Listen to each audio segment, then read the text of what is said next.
we have pledged ourselves to not only increasing transparency, but also making sure that we have independent evaluation of British aid, so that the evaluators report not to ministers, but to Parliament, if you like, to civic society. And we don't only want to hold ourselves accountable to the hard-pressed British taxpayer and to British civic society.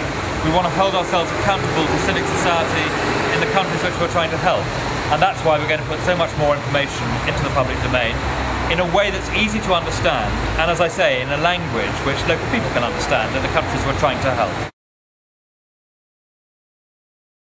Well, we are a very big donor to the World Bank.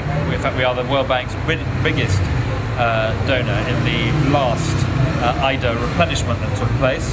And obviously, if you are in such a strong position in terms of the financial support you're given, you have a strong voice in the councils of the World Bank for how the World Bank proceeds. And if a Conservative government is elected, we will continue to be very strong supporters of the World Bank, but we will also make sure that we are a very effective voice for the poor in what the World Bank is doing.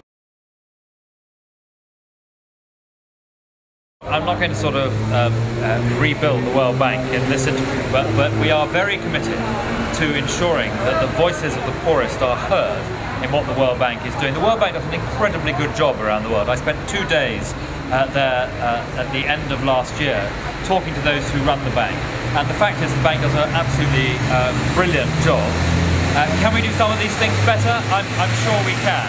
And under a Conservative administration, we'll be very strong supporters of the World Bank and making sure that it is really effective in the work it's doing in some of the poorest countries in the world.